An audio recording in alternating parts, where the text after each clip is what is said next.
Another bird's eye view on some of the stories of Anton Chekhov.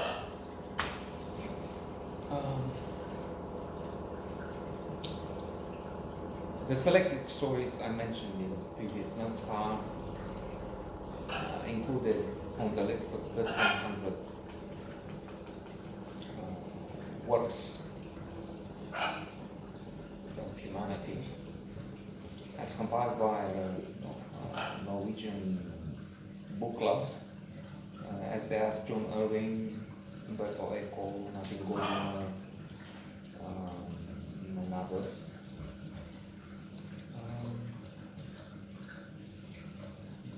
Number one on the list is Don Quixote, which I, for some stupid reason, I don't like. But then I didn't like Moby Dick. I didn't even read before, after the first two chapters. Quick way of going. I mean, but this I like. So I will refer a little to the letter, and then, time permitting, if you insist, so Volodya. The letter. This is an interesting one. It touches quite a bit on religion, which I don't have. In fact, I was thinking a little earlier that I hesitate between rejecting religion and thinking people who have faith are silly. Most of them are stupid. And thinking, well, maybe there is something into it. After all, I know I have so many limitations, and how can I say, well, I get it, I know, it's not that. But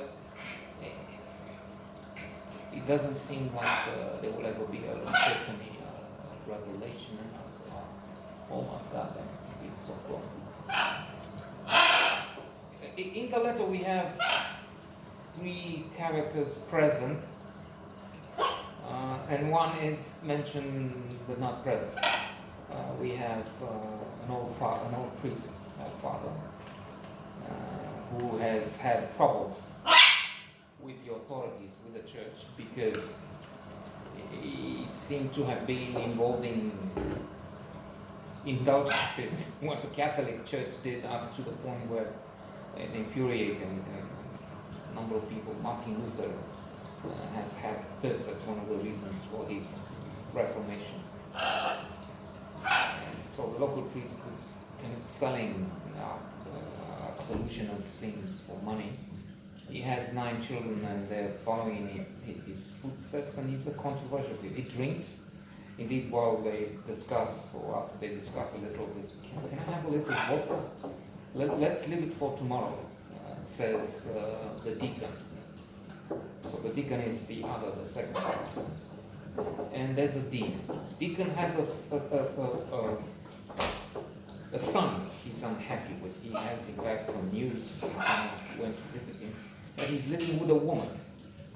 The woman was serving dishes. Pheasant in Lent. And they're not married. Actually, the son, when asked, who is this madam? My wife. We've been married in a pastry shop.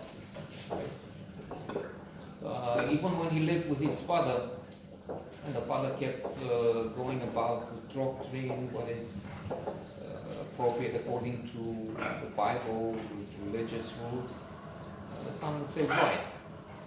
Why should I do this? And then also insisting, I don't know much, everything is relative, when you don't know anything either, father. And faced with this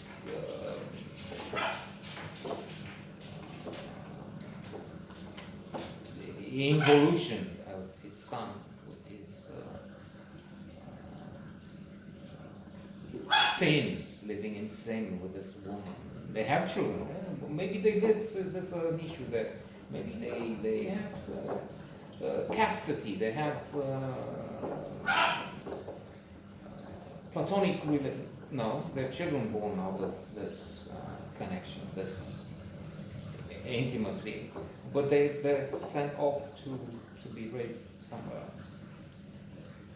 And so he says, well, I don't have what's, when talking with the dean, well, it's your responsibility, you're his father, and you should have shown him the ways. And, well, I don't have, but when I tell him, he says, why? That he should change? Why? Listen, Dean, you write the letter, and then they have the letter. In the letter, Christ is resurrected. I learned, never mind how, about your ways. You should change. You're not obeying the laws of God, the laws of man. Very patronizing, very arrogant, and self-sufficient, ungodly, I would say. So this short story raises quite a few questions. Some of them have to do with what we see here and in other places, wherein we have religious hierarchy that is totally out of touch, sinful according to its own rules, opulence, luxury,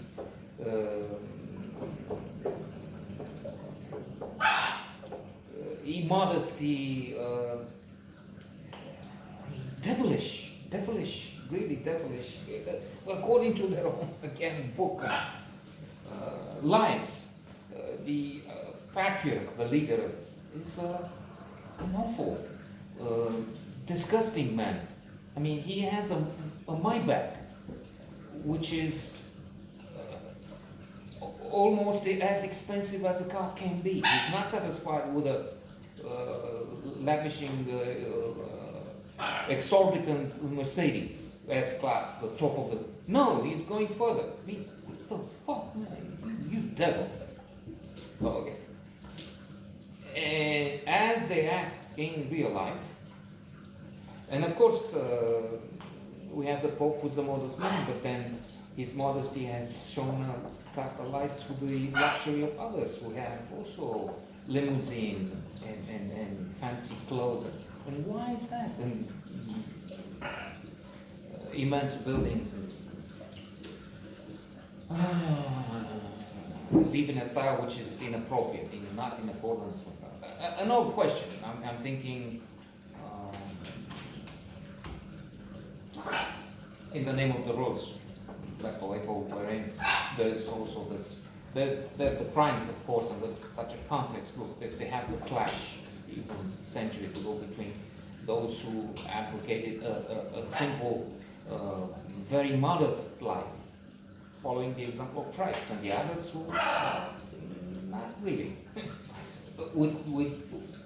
I'm supposed to talk about something else, not this. So to try and wrap this up, the old priest, though, has a really cunning, religious, Christ-like, if you will, attitude.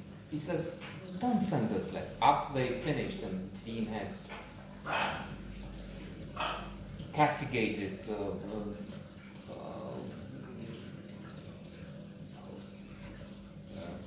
put down the son. I mean, it's not signed by the dean, it's signed by the father, but the dean dictated it.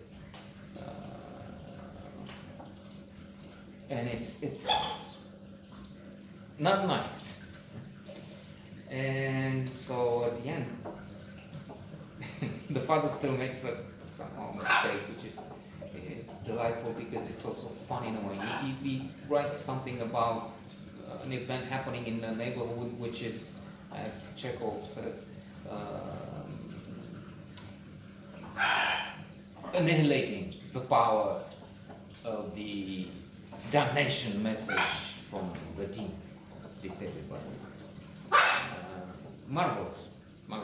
I don't think I think I've spoken enough for an absent audience, gone by now, about the letter. So let's leave Volodya for tomorrow, inshallah.